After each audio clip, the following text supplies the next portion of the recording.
16:9, the bigger picture. LASIK eye surgery is marketed as a safe way to get rid of your glasses, but a high-profile whistleblower says we're not getting the whole picture. The question is, how many eyes are you willing to ruin to make a living? For me, it has been a misery.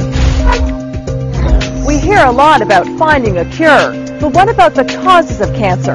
Meet a scientist who says the answers are all around us. There is no requirement that chemicals be tested before they're allowed to be sold.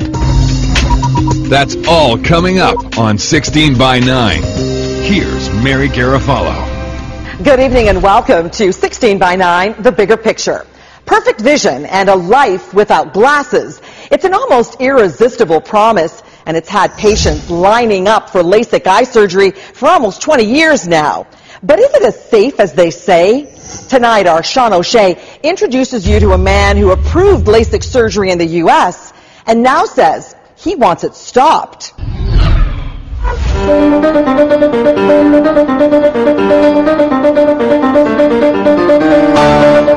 Tell me the worst case scenario. Tell me what can go wrong. We have never had any major complications. It's marketed as 10 minutes that will change your life. There's not really any chance of long-term things. No, because that's why we do all these tests. A quick laser blast to the eyes, and you can throw away your glasses. Your eyes are dry. That would never be permanent. No, it's not permanent. But is LASIK eye surgery really the low-risk vision miracle some clinics are claiming? Not for this woman, it wasn't. My name is Sherilyn Gilomino. I live in Winnipeg, Manitoba. I had LASIK. For me, it has been a misery. We'll get back to Sherilyn in a moment, but first, a bit about LASIK eye surgery, one of the most popular elective procedures on the planet. A quick cut on the outer surface of the eye with a tiny precision blade or a laser, another laser to reshape the cornea, and minutes later, 20/20 vision. Great. We're all done. Just counting a few seconds. Dr. Guillermo Roca represents the Canadian Ophthalmological Society and its 800 members. He's been doing LASIK for more than a decade and claims it almost never goes wrong. It has been incredible in terms of the amount of precision, the safety, the efficacy that we have seen over the past 15, 16 years. But listen to what a high-ranking American whistleblower says. Is this a procedure that you would recommend to other people? Absolutely not. The man making that shocking statement was actually responsible for approving LASIK in the United States 15 years ago. Now he says they got it wrong. I'm Morris Waxler. I worked at the Food and Drug Administration for 26 years, and I'm here because I'm concerned about the dangers of LASIK surgery. Well, we said that the adverse event rate should be no greater than 1%. What percentage rate do you think had a problem with LASIK? 20 to 30%. 20 to 30%. That's at least 20 times higher than the 1% the industry claimed to get it approved. Might there have been an incentive to conceal the truth or maybe even to lie in order to get this approved? Absolutely. Do you think that happened? Yes, it did. Waxler's suspicions started when angry patients started calling with LASIK horror stories. I went back and looked at all of the pre-market approval that's on the FDA's website, and I said, how could we have been misled? How could we have made a big mistake like this? Waxler went straight to his former colleagues at the FDA with his findings. And they were just unresponsive. Unresponsive. Unresponsive to me. I did this in a number of calls and a number of letters, but they were unresponsive about these matters. So this January, Waxler took an extraordinary step. He filed this petition to ban the procedure he helped approve. He's even calling for a criminal investigation. The question is, how many eyes are you willing to ruin to make a living? Well, it's destroyed my quality of life that I used to have. Everything that was easy before is now difficult.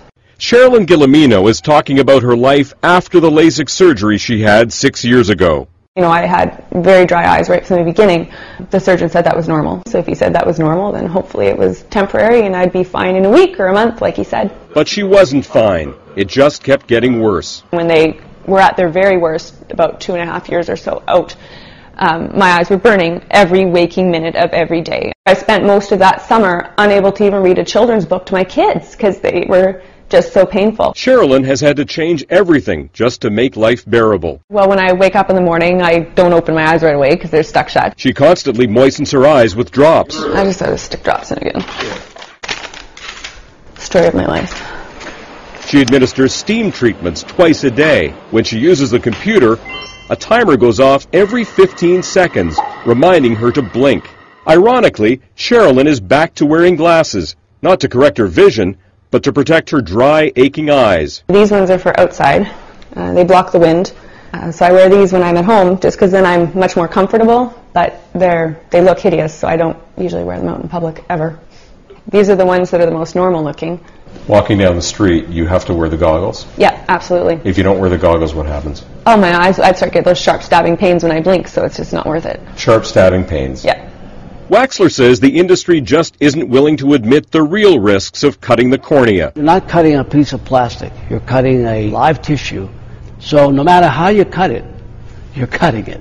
And the regrowth of those nerves are unpredictable. This man disagrees. His name is Jay Herman, and he's the president of SigmaCon, a company that sells the latest generation lasers used in Canada. With the modern technology, it's really about the pre-op. In normal, healthy eyes, there is very little that can go wrong related to the procedure itself. Herman says Waxler's science is flawed, and that 20% complication rate is based on studies done with obsolete lasers. It's not valid because that's a first, second generation laser.